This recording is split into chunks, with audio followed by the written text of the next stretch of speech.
하나님과 적이 되시면 안 돼요. 화평한 사람 되셔야 할 줄 믿습니다. 늘 하나님과 화목하시고 금년에도 여러분의 가정이 하나님과 화목한 그런 믿음의 가정으로 세워져 가기를 주님의 이름으로 축복합니다. 자, 오늘은 우리 하나님께서 찾으시는 사람 14번째 시간입니다. 하나님과 화평한 사람, 그렇죠? 화평한 사람 우리가 되어지길 소망하면서 이 말씀의 은혜를 받고자 합니다. 계속 이제 말씀은 우리 고넬료 가정을 무대로 해서 계속 전하는 말씀이에요. 지난 주간에는 이제 우리 주신 말씀 통해서 하나님은 어떠하신 하나님입니까?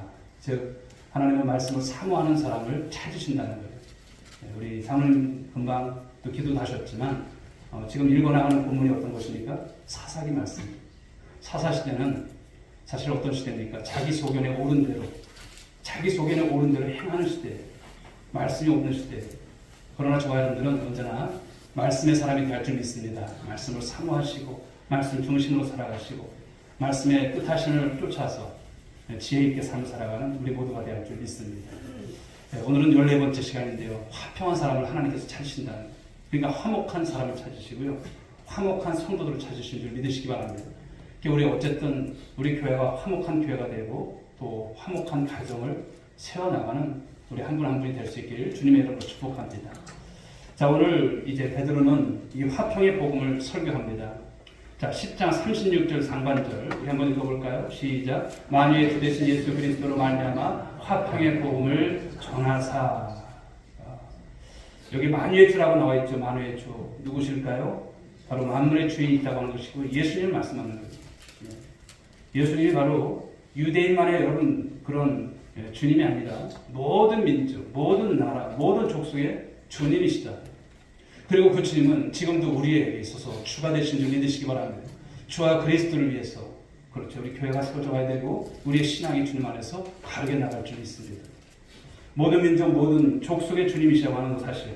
그래서 이 말씀을 통해서 주님은 이제 모든 만물의 주인 되신 예수 그리스도로 말미암아 화평의 복음을 전하셨다라고 이렇게 말씀을 하고 있어요. 그렇다면 이 화평의 복음이라고 하는 것이 과연 무엇일까요? 그것은 하나님과 원수했던 관계가 회복되고 하나님과 화목해야 되는 것을 말하는 거예요. 우리가 본래부터 하나님하고 잘 사이좋게 그런 지낸 사람들이 아니에요. 우리는 어떤 사람들입니까? 그것을 오늘 말씀 속에서 찾아보시고 우리가 그런 관계였구나. 그렇지만 하나님께서 적대적이었던 우리들을 변화시켜 주셨고 또 그런 가운데서 화평을 이뤄가는 피스메이커의 삶을 주셨다라고 하는 사실을 믿으시기 바랍니다. 자, 그런데 이 화평의 복음을 이해하려면 먼저 예수 믿기 이전에 하나님과 나와의 관계가 어떠했는가를 우리가 먼저 알 필요가 있어요. 우리가 거듭나기 전 하나님과 우리의 관계는요 원수예요. 원수라고 하는 것을 우리가 알 수 있어요.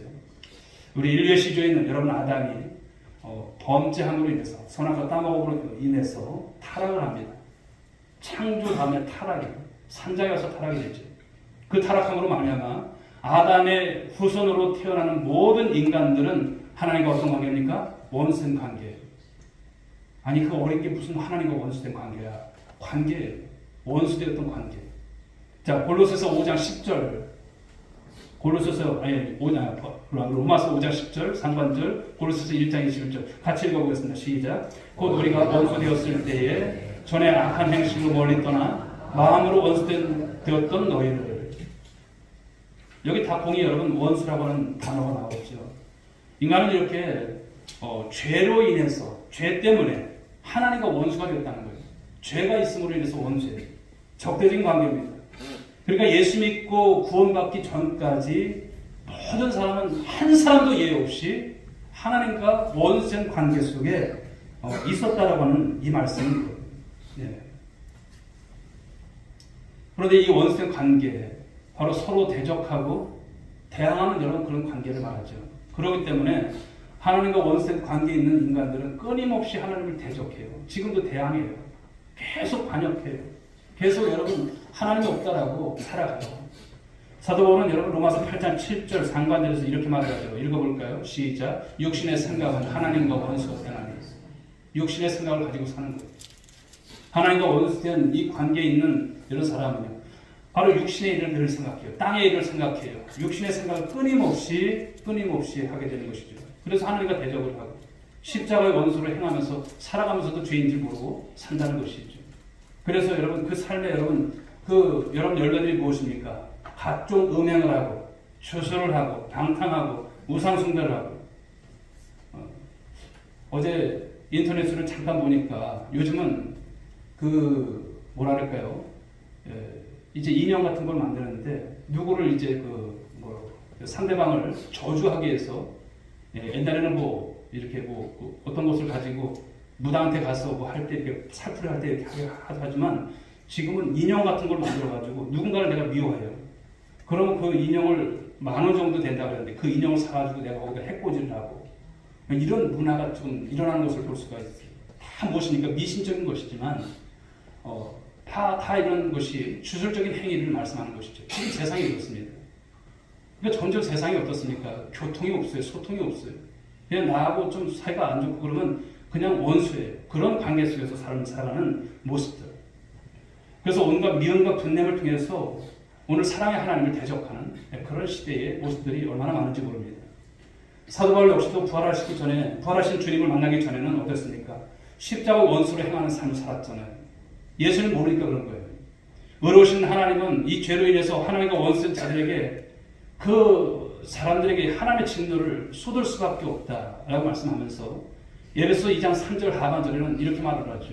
본질상 진노의 자녀였더니 본질상 본래부터 우리는 진노의 자녀라고 하는 말씀을 하시는 거예요. 그렇다면 이 본질상 진노의 자녀가 뭘까요? 이것은 피할 수 없는 하나님의 진노를 반드시 받아야만 하는 그런 자녀가 되었다라고 하는 거예요. 하나님께 그 진노를 받아도 한마디 말할 수 없는 그런 진노의 자녀인 것이죠. 자, 이것이 어떤 것입니까? 영생을 받기 이전에, 그렇죠. 영생의 축복을 받기 이전에, 우리가 예수 믿기 이전에 상태에 있었던 사람들, 그게 본질상 진노의 자녀임을 말씀하는 거예요. 그래서 예수님께서 요한복음 3장 36절에서 이런 말씀을 주세요. 한번 보실까요? 같이 읽어보겠습니다. 시작.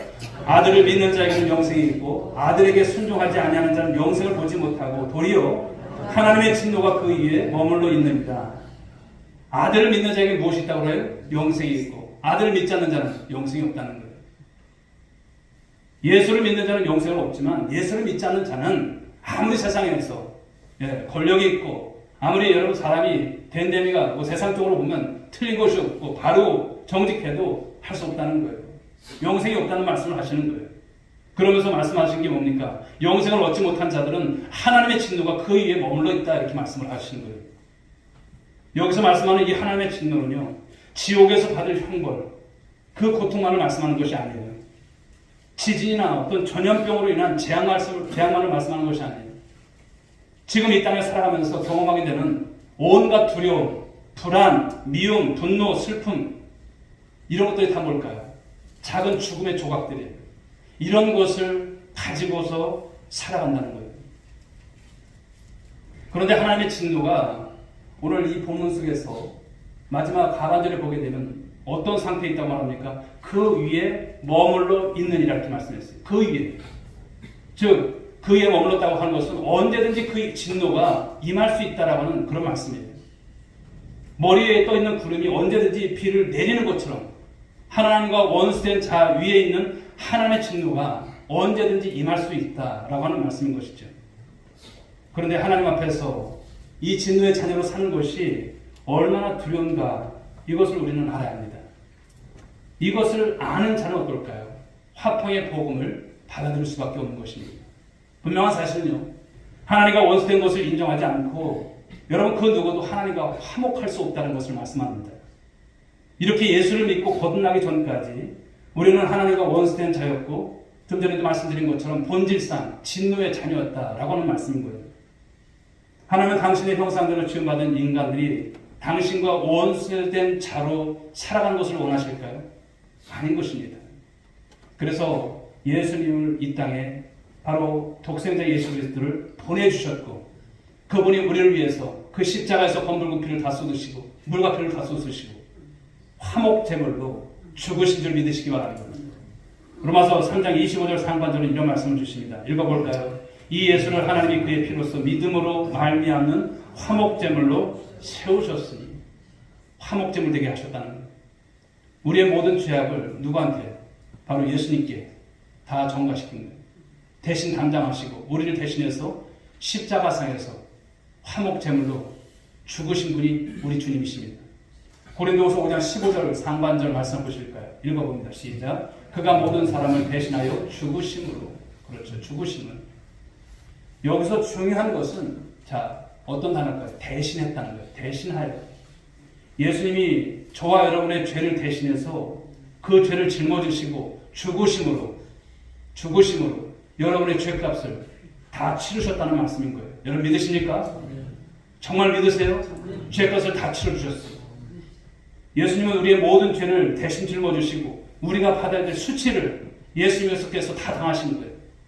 발가벗김을 당하시고 그리고 온갖 조롱과 멸시에 뺨을 맞으시고 사람들의 여러분 조롱을 받으셨던 우리 주님이 있어요. 내가 받아야 될 거예요. 그 정도야 뭐 나도 받을 수 있지. 그런데 여러분 예수님은 어떻습니까? 그 모든 것을 받으실 뿐만 아니라 바로 이 지옥에서의 영원한 형벌과 이 고통까지도 다 받으신 거예요. 목마름의 고통을 당하셨던 주님이시고요. 또 이런 모습 속에서 우리를 살리시기 위해서 온갖 수욕을 주님께서는 그 십자가에서 다 당하셨습니다. 죄값이 무엇입니까? 사망입니다. 그렇기 때문에 마지막에는 누구로부터 버림을 받아요? 하나님으로부터 버림을 받는 거예요. 철저하게 버림을 받으시고 당하시는 영적인 죽음 그리고 영원히 육체를 떠나시는 육체의 죽음까지도 우리 주님께서 당하셨습니다. 그리고 여러분 가상칠언 7가지의 예수님 십자가상에서 하셨던 말씀 마지막 말씀이 무엇입니까? 로마서 19장 30절에서 다 이루었다. 이 마디 말씀을 잊히시고 운명을 하시죠. 지난주에도 말씀을 드렸지만 테텔레스타이라고 하는 바로 다 이뤘다라고 하는 헬라어입니다. 다 이뤘다. 이 뜻이 무엇입니까? 완불했다는 거예요. 완불. 값을 지불했다. 청산했다. 이런 말씀의 뜻이죠. 우리의 죄값을 그 십자가상에서 완불하신 거예요. 다 대신해서 지불하신 거예요. 조금의 여지도 없이 다 갚으신 거예요. 예수님은 이렇게 우리 십자가 위에서 우리를 대신해서 수치와 형벌을 당하시고 죽으심으로 우리의 모든 죄값을 다 지불하신 것을 믿는 저와 여러분들 되시기 바랍니다. 그래서 죄로 말미암아 원수되었던 하나님과 원수되었던 우리를 무엇하시게 해서 화목하게 해서 화목. 우리가 본래 원수였잖아요. 본질상 진노의 자녀였잖아요. 자, 로마서 5장 10절 상반절 다시 한번 보겠습니다. 곧 우리가 원수되었을 때 그의 아들의 죽으심으로 말미암아 하나님과 화목하게 되었은지. 자, 이것을 보면 하나님과 우리 사이의 화목은 우리가 시작한 게 아니에요. 우리로부터 시작된 것이 아니라 하나님께로부터 하나님이 먼저 시작하셨다는 말씀을 주시는 거예요. 하나님께서 우리를 사랑하셨고 하나님께서 우리에게 먼저 화목의 여러분 주체로서 다가오신 것을 말씀하는 거예요. 여러분 화목이라고 하는 것을 생각해 보면 누가 먼저 손을 내미냐가 참 중요합니다. 우리가 부부싸움을 하게 되면 여러분 가정에서는 여러분 누가 먼저 손을 내미십니까? 누가 먼저 손을 내미세요? 왜 구금수 권사님 옆을 쳐다보고 있어요? 걸리셨어요. 누가 손을 먼저 내미십니까? 보통은 믿음이 있는 자가 손을 내밀어요. 더 성숙한 자가 손을 내밀어요. 잘못이 없어서 손을 내밀어요. 믿음이 있는 자. 그런데 우리는 사실 참 부족하죠. 그런데 우리 주님을 생각해 보십시오. 하나님도 우리에게 어떤 모습을 가지시고 오셨는가. 인간이 죄를 지음으로 하나님과 원수가 되었기 때문에 당연히 인간인 우리가 먼저 손을 내미는 게 맞잖아요. 그렇죠? 우리가 잘한 게 뭐가 있어요. 그런데 우린 여러분 그렇게 전적으로 타락한 인간에게 있어서 그런 의지가 그런 능력이 있을까요? 손 내밀지 못해요. 그렇기 때문에 하나님은 바로 독생자 예수 그리스도를 이 땅에 가운데 보내주셔서 십자가에서 화목 제물이 되게 하신 줄 믿으시기 바랍니다. 그래서 예수님은 바로 하나님과 화평을 위해서 하나님과 우리 사이에 원수된 것, 그래서 그 중간에 있었던 그 당, 막힌 당을 자기 육체로 허무신 줄 믿으시기 바랍니다. 자기 육체로 허무신 거예요. 그 말씀이 에베소서 2장 14절이죠. 우리 같이 읽어보겠습니다. 시작.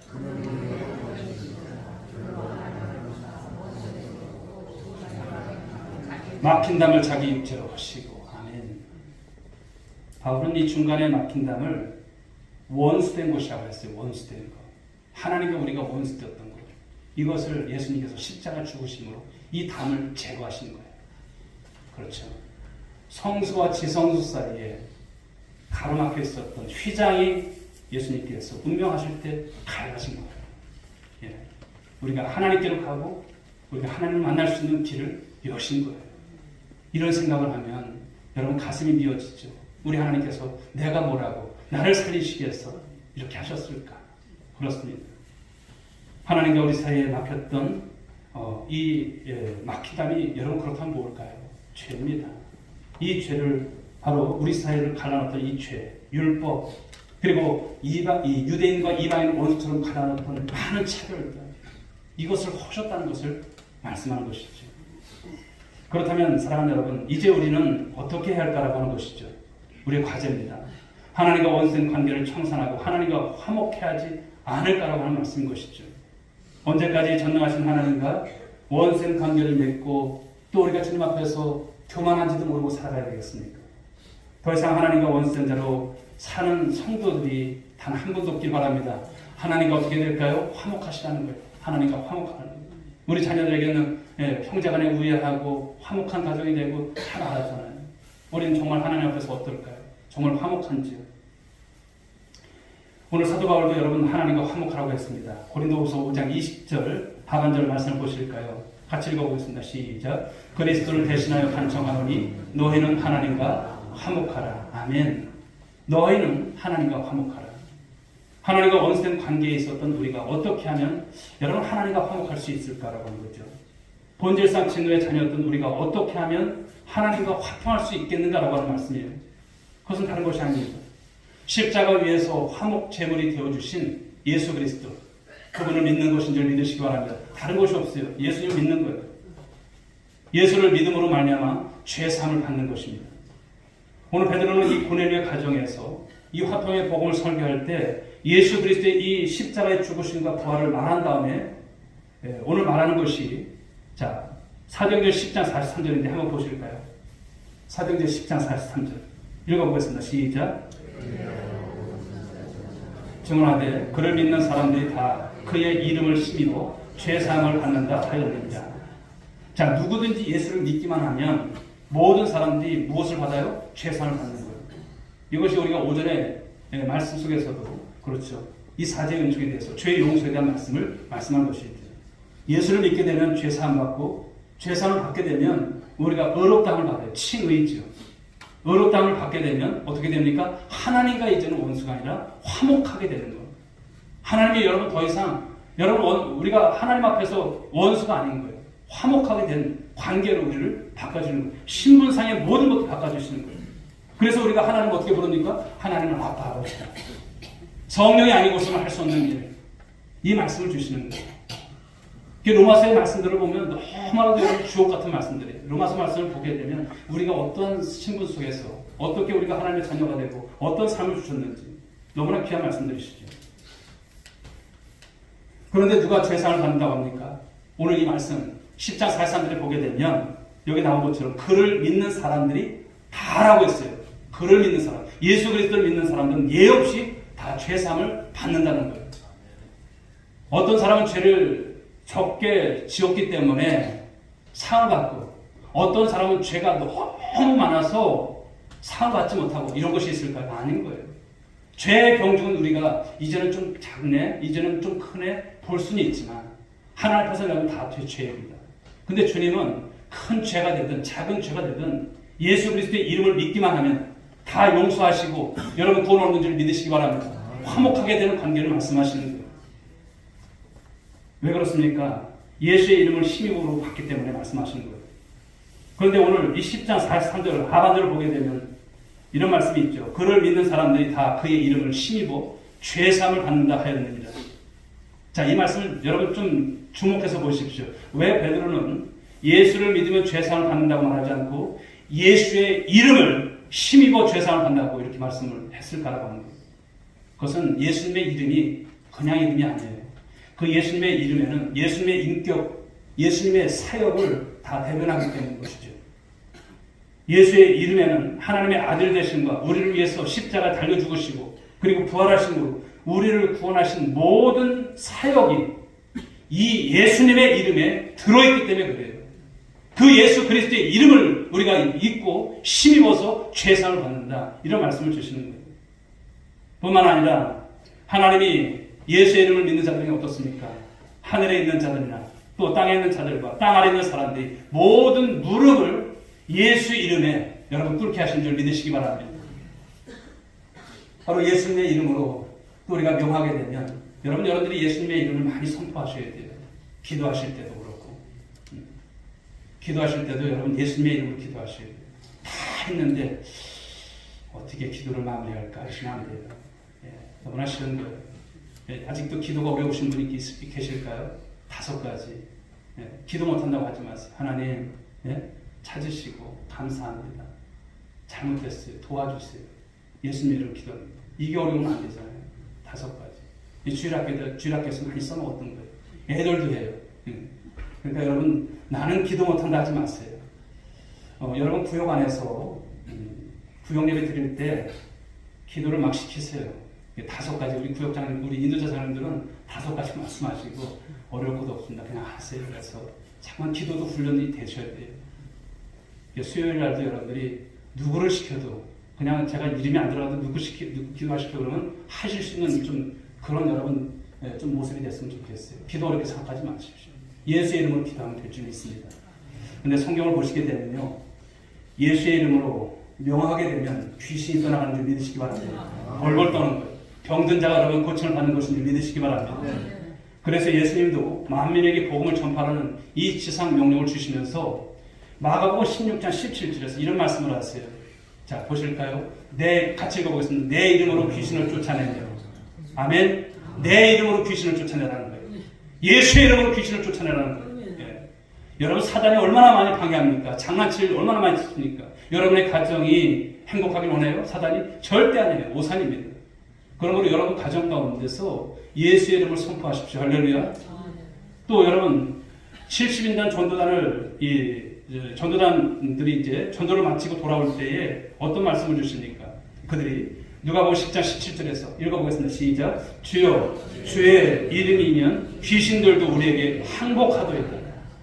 예수님의 이름이면 귀신들도 항복한다는 거예요. 꼼짝 못하는 거예요. 예수 이름 앞에 귀신들도 벌벌 떠는 거예요. 사도행전 3장을 보시게 되면 베드로가 사도행전 3장 6절 하반절에서 이렇게 말하죠. 읽어보겠습니다. 시작. 나사렛 예수 그리스도의 이름으로 일어나 걸으라. 아멘. 나면서부터 안전병이 되었던 자가 걷게 되는 역사. 누구의 이름이에요? 바로 예수의 이름이에요. 사도 바울의 능력이 아니에요. 예수의 이름의 권능이 나타난다는 것을 말씀합니다. 바로 예수의 이름은 우리의 구원이고 우리의 능력이 되는 줄 믿으시기 바랍니다. 우리가 잘나서가 아니에요. 예수의 이름의 권세고 예수의 이름의 권능입니다. 예수의 이름으로 기도할 때 하나님은 그 기도를 들으시고 하나님은 그 기도를 응답하심을 믿으시기 바랍니다. 그래서 예수님도 요한복음 16장 23절 하반절에서 24절까지 이렇게 말씀하십니다. 읽어보겠습니다. 시작. 너희가 무엇인지 아버지께 구하는 것을 내 이름으로 주시리라. 지금까지는 너희가 내 이름으로 아무것도 구하지 아니하였으나 구하라. 그리하면 받으리니 너희 기쁨이 충만하리라. 아멘. 지금까지 여러분 기도하지 못했습니까? 구하지 않았습니까? 구하라 말씀하세요. 내 이름으로 구하라 말씀하세요. 그러면 받으리니 기쁨이 충만하답니다. 여러분 받을 때 기쁨이 있잖아요. 아직까지 기도 응답이 없으십니까? 구하지 않기 때문에 받지 못하는 거예요. 솔직히 말씀드려요. 구하시면 받으리니 할렐루야 기쁨이 충만하대요. 바로 예수의 이름이 구원이고 능력이기 때문에 누구든지 예수를 믿으면 그의 일에 여러분 힘입어서 모든 죄를 사함받을 뿐만 아니라 능력이 나타난다는 것을 말씀하고 있습니다. 다시 말씀으로 돌아와서 여러분 우리는 하나님과 화목해야 할 줄 믿습니다. 하나님과 화목하십시오. 그래서 하나님과 원수된 자가 아니라 하나님과 화목한 자로 세상을 살아가시는 우리 모두가 되어야 할 줄 믿습니다. 하나님과 화목하면 당신은 지금까지 한 번도 여러분들이 경험하지 못했던 새로운 관계가 무엇인지를 알게 될 거예요. 하나님과 원수였던 여러분이 하나님과 친구가 될 것입니다. 아니 본질상 진노의 자녀였던 여러분들이 하나님을 아빠 아버지라고 부르게 될 것입니다. 하나님의 진노가 그 위에 머물러 있어서 두려움 가운데 떨던 이제 그런 인생 사는 것이 아니에요. 그런 세상 사는 것이 아닙니다. 세상에 줄 수 없는 평안 가운데 삶을 살아가게 된 줄 믿으시기 바랍니다. 여러분, 이 세상에는 하나님과 원수된 자가 있고요, 하나님과 화평한 자가 있어요. 두 부류예요. 뭐 그 중간 사이 없어요. 우리는 어떤가라고 하는 것을 말씀합니다.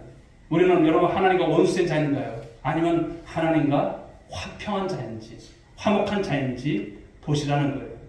우리 모두는 십자가에서 화목제물이 되신 예수 그리스도를 우리가 믿음으로 죄를 용서받고, 그렇죠, 하나님과 화평을 누리며 살아가야 될 삶을 말씀하시는 것입니다. 그래서 사도 바울도 우리가 믿음으로 의롭다 하심을 받았다면 우리 주 예수 그리스도로 말미암아 하나님과 화평을 누리자, 이렇게 말씀을 주시는 거예요.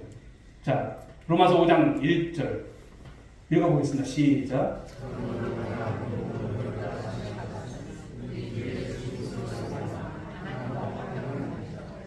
여기 마지막 화평을 누리자라고 했어요. 누리자라고 하는 것은 어떤 걸까요? 누리자고 하는 것은 즐기다고 하는 거예요. 즐기다. 하나님과 화목된 우리는 하나님과 화평을 즐겨 할 줄 믿습니다. 즐기는 게 뭘까요? 그냥 내 좋으라고 어떤 엔조이가 아니에요. 그런데 많은 사람들은요, 우리가 하나님과의 관계 속에서 이제 화평의 관계가 되었는데도 그 화평을 누리지 못하고 살아가요. 아직도 죄에 대한 어떤 죄책감에 사로잡혀 살기도 하고, 하나님의 자녀임에도 불구하고, 그냥 세상에 여러분 두려운 거예요. 그런 가운데서 쩔쩔매면서 살아가는 사람들이 있다는 거예요. 또 많은 사람들은 신앙생활을 하지만 굉장히 여러분 고리타분하고 재미없는 것으로 생각해요. 또 세상 사람들은 모르니까 교회 다니면 뭐가 재밌어? 이래요. 그들이 여러분 아닙니까? 세상은 지금 여러분 트롯 세상이에요. 여러분들도 트롯 좋아하시죠? 그렇지만 참 대단해요. 그렇죠? 어린 것들이 어떻게 트롯을 저렇게 잘할까? 저도 참 보면서 그렇지만 참, 그러나 세상은 트롯 세상이에요. 그냥 거기서 사랑을 말하지만 그게 진정한 사랑일까요? 거기서 아픔을 말하고 한을 말하지만 그것이 얼마나 여러분 득이 되겠습니까? 물론 그거를 부르면서 눈물도 나고 그것을 부르면서 뭐 유한이 되고 그렇지만 여러분 거기서 거기입니다. 그러나 우리 주님께서 주시는 여러분 이 누림과 주님께서 주시는 그 자유함과 그 기쁨은 이루 말할 수 없는 것이죠. 신앙생활하는 것이 여러분 고리타분할까요? 아닙니다. 무거운 짐일까요? 아닌 것입니다. 오늘 주일 아니면 내가 다른 데 놀러도 가고 다른 사람들처럼 여러분 여기도 가고 저기도 가고 여러분 그런 것이 소원이실까요? 아닌 것이죠. 우린 주일을 성수하는 것이 기쁨이고 또 주님 앞에 예배드리는 것이 너무나 즐거움인 줄 믿습니다. 여러분 예수를 믿자고 하면 뭐 예수 믿으면 재미없으니까 실컷 놀고 또 나중에 재미 보고 나서 나중에 늙어서 있게 놀아고 그런 사람들도 있더라고요. 그런데 정말 그렇게 여러분 그때가 올까요? 예수를 믿고 예수를 따르는 신앙생활이 고리타분하고 여러분 재미가 없을까요? 물론 신앙생활은 무엇입니까? 자기를 부인하는 거예요. 십자가를 우리가 지고 가는 거예요. 좁은 길을 가는 거예요. 넓은 길이 아니에요. 그러나 그것이 신앙생활의 전부는 아니죠. 신앙생활이라고 하는 것은 여러분 누리는 것임을 믿으시기 바랍니다. 죄와 죽음의 법에서 해방된 사람으로서 하나님께서 주신 자유를 누리고 하나님의 자녀된 권세를 누리고 성령 안에서 하나님 나라의 기쁨과 평안과 구원의 즐거움을 우리가 누리면서 살아가는 것입니다. 하나님은 이 자유와 평안과 이 구원을 이 소망과 기쁨을 주시기 위해서 우리를 부르셨어요. 저와 여러분을 부르셨어요. 우리 오늘의 권속들을 한 사람 한 사람 다 부르셨어요. 그러므로 신앙생활은 고리타분한 것이 아니에요. 마지못해서 무거운 짐을 지고 이 좁은 길을 걸어가는 삶도 아닙니다. 여러분 신앙생활의 핵심은 매임이 아니라 여러분 자유인 것을 믿으시기 바랍니다. 신앙생활의 핵심은요 누림입니다. 내가 주님을 믿으면서 여러분 누림이 있을까요? 오늘도 여러분 말씀을 들으면서 그 누림이 있는가 한번 돌아보십시오. 설교는 언제 끝날까? 이것이 아니에요. 말씀을 통해서 한 말씀이라도 주옵소서. 주님 오늘도 이 말씀을 통해서 제가 살아나기를 원합니다. 주님 안에서 진정한 자유와 누림을 가지고 신앙생활할 수 있게 해달라고. 사도 바울은 여러분 이 부활의 주님을 만난 이후에 이제 그가 복음을 위해서 살아가잖아요. 그러면서 그가 물었던 질문이 무엇일까요? 주님 내가 무엇을 하리까? 나 이제 이방의 사도로 가야 되는데 어떻게 하지? 걱정했을까요? 안 했어요. 이방의 사도로서 여러분 그 쓰임받은 것을 보면 정말 율무릇이 읽을 수 없는 삶이에요. 영화로 여러분 제작된 것을 한번 보십시오. 얼마나 힘들었을까. 얼마나 그 고통 속에서도 복음을 위해서, 주를 위해서, 주의 나라를 위해서 성령의 매임받은 것이 무엇인가 그를 통해서 보는 거예요. 사랑하는 여러분, 우리에게도 할 일이 있을까요? 있습니다. 하나님께서 꿈꾸시는 그 교회로 저와 여러분들을 부르신 줄 믿으시기 바랍니다. 2025년도 하나님은 어떤 모습, 어떤 방향, 어떤 내용으로든 하나님께서 반드시 역사하시는데 그 일 가운데 제가 쓰임받는 한 일원이 되기를 원합니다. 내가 기도의 자리에서, 내가 헌신의 자리에서, 내가 충성의 자리에서, 내가 전도의 자리에서, 예배의 자리에서 하나님 앞에 기꺼이 이 생명을 드리면서 나아갈 수 있도록 인도해 주옵소서. 여러분, 적어도 이런 모습을 가지고 행해나가는 이런 삶이 될 때 그것은 여러분 부담이 아니에요. 누림이 되고 그것은 여러분 정말 행할 때 이루 말할 수 없는 하나님께서 주시는 평강이 있는 줄 믿으시기 바랍니다. 신앙생활을 여러분 누림으로부터 시작하지 않으면 사람이 율법적이 돼요. 종교적이 돼요. 이론적이 돼요. 여러분 이곳에 여러분들이 예배를 드리지만 우리 주님께서 바라시는 사람은 어떤 사람일까요? 이론적이고 경험 많은 사람이고 그런 사람일까요? 아니에요. 좀 부족하고 좀 몰라도 하나님의 말씀이면 꾹뻑하는 사람, 그 사람을 주님은 오늘도 사랑하시고 쓰시는 줄 믿으시기 바랍니다. 누림이 없이는 오래가지 못해요. 금방 실증나죠. 특별히 예수를 믿음으로 하나님과 화목된 우리는 우리 주 예수 그리스도로 말미암아 하나님과 이제는 화평을 누리는 삶이 될 수 있게 주여로 축복합니다. 화평을 간직하고만 있지 마시고 여러분들의 삶의 현장에서, 일터에서, 여러분 가정에서, 기도의 현장에서, 예배의 현장에서 여러분 누림이 있기를 주의 이름으로 축복합니다. 그런데 어리석은 사람은 누굴까요? 가졌지만 누리지 못하는 사람들. 어떤 부모님들은 그래요. 평생 돈을 모았어. 써보지도 못하고 입어보지도 못하고 그러죠. 네, 죽었어요.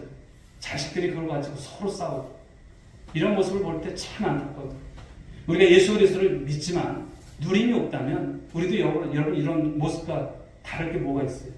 우리는 여러분 누리면서 살아가는 거, 즐기면서 살아가는 이 삶을 우리 주님께서 주셨다는 말씀입니다.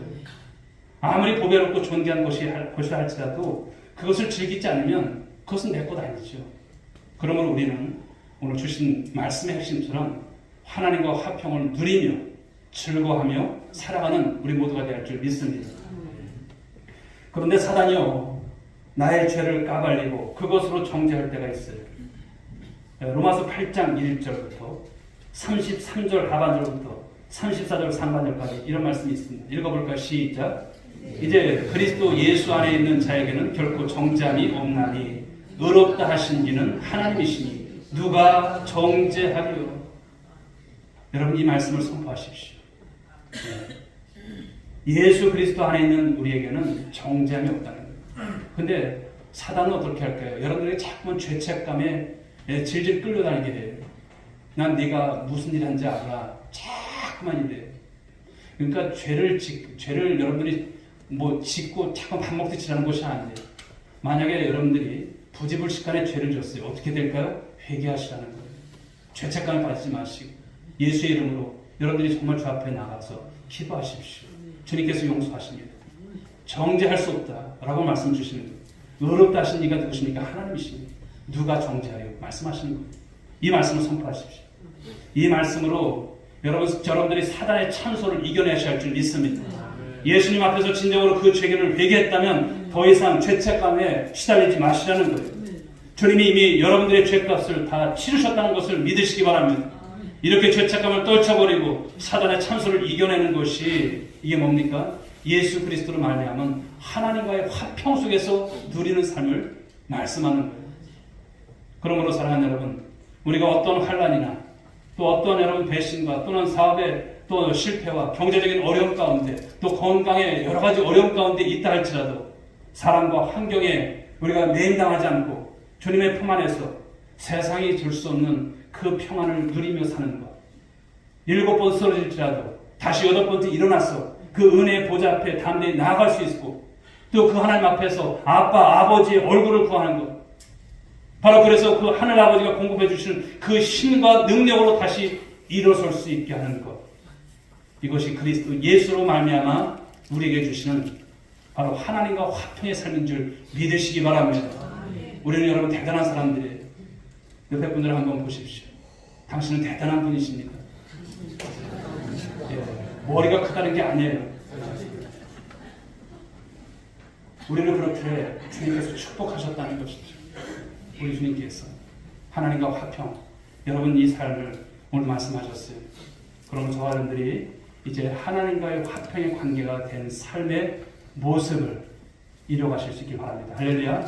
주님 안에서 쓰임받는 하나님께서 찾으시는 우리 오늘의 교회 성도들이 그런 성도가 되기를 원하고, 여러분들의 자녀가 바로 이런 모습 속에서 하나님께 쓰임받는 귀한 권속들이 될 수 있길 주님의 이름으로 축복합니다.